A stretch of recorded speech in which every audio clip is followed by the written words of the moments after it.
Hello friends, welcome to பிளி cinemas. இன்னைக்கு நம்ம தமிழ் டப்பிங்ல ரிலீஸ் ஆயிருக்க ஒரு தெலுங்கு படமான ஆட்டா டிஸ்டா படம் எப்படி இருக்குன்னு பார்க்க போறோம். வாங்க வீடியோக்குள்ள போகலாம். இந்த படம் பாத்தீங்கன்னா 2008 ரிலீஸ் ஆன ஒரு பக்காவான கமர்ஷியல் படம். இதோட ரன் டைம் பாத்தீங்கன்னா 2 hours இருக்கு. இந்த படத்தை ஏஎஸ் ரவிக்குமார் சௌத்ரி டைரக்ஷன் பண்ணிருக்காங்க.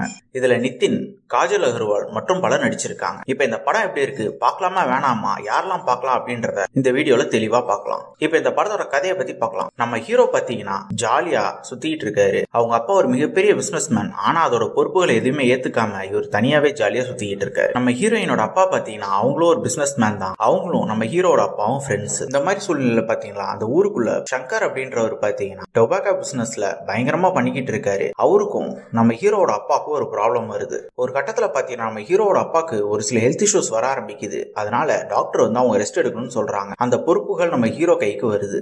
அதுக்கப்புறம் இந்த படத்துல என்னென்ன சுவாரஸ்யமான சம்பவம் நடக்குது அப்படின்றது தான் இந்த படத்தோட முழு கதையே. இந்த படத்தோட பாசிட்டிவ் நெகட்டிவ் பத்தி பார்க்கலாம். பாசிட்டிவ் நம்ம ஹீரோட பெர்ஃபார்மன்ஸ் சொல்லலாம். அவங்களோட பாடி லாங்குவேஜா இருக்கட்டும், பெர்ஃபார்மன்ஸா இருக்கட்டும் நல்லாவே இருக்கு. ஆனா ஃபேஸ் எக்ஸ்பிரஷன்ல இன்னும் கொஞ்சம் மெனக்கிட்டு பண்ணிருக்கலாம். அதே மாதிரி பாத்தீங்கன்னா டான்ஸ் சூப்பரா பண்றாங்க. டைலாக் டெலிவரியில பயங்கரமா கோட்ட விட்டுருக்காங்க. காஜல் அகர்வால் பார்க்கறதுக்கும் அழகா இருக்காங்க. அதே மாதிரி அவங்க பெர்ஃபார்மன்ஸ்ல அல்டிமேட்டாவே பண்ணி கொடுத்திருக்காங்க. இந்த படம் டெக்னிக்கல் ஆஸ்பெக்ட்ஸ்ல பார்க்கும்போது 2008 ஒரு சவுண்டான படமாவே இருந்திருக்கு. சினிமோட்டோகிராஃபி, சவுண்ட் எஃபெக்ட்ஸ் எல்லாமே நல்லாவே இருக்கு. மியூசிக் பொறுத்தளவு பாத்தீங்கன்னா கொஞ்சம் ஆன் அண்ட் ஆஃபா தான் இருக்கு. சில இடத்துல ஒர்க் அவுட் ஆயிருக்கு, பல இடத்துல கிரிஞ்சா தான் இருக்கதான் செய்யுது. அதே மாதிரி உங்க ஸ்கிரீன் பிளே வைஸ் பார்க்கும்போது ஒரு மாஸ் மசாலா படத்துக்கு என்ன வேணுமோ அதை பக்காவா எழுதி எடுத்திருக்காங்க. மத்தபடி புதுசா சொல்லிக்கிற அளவு எதுவுமே கிடையாது. அதனாலேயே இந்த படம் வந்து பல படத்துல பார்த்து பழகப்பட்ட அதே சீன்ஸ் வரதான் செய்யுது. ஃபர்ஸ்ட் ஹாஃப் பொறுத்தளவு பாத்தீங்கன்னா ஸ்லோவா தான் போகுது. செகண்ட் ஹாஃப்ல பிக்கப் ஆகி சூப்பராகவே போகுது. யாருக்கெல்லாம் ஒரு ஒன் டைம் வாட்சபிள் கமர்ஷியல் படம் பார்க்கணும் போது ட்ரை பண்ணி பாருங்க. இன்னொரு வீடியோல சந்திக்கலாம்.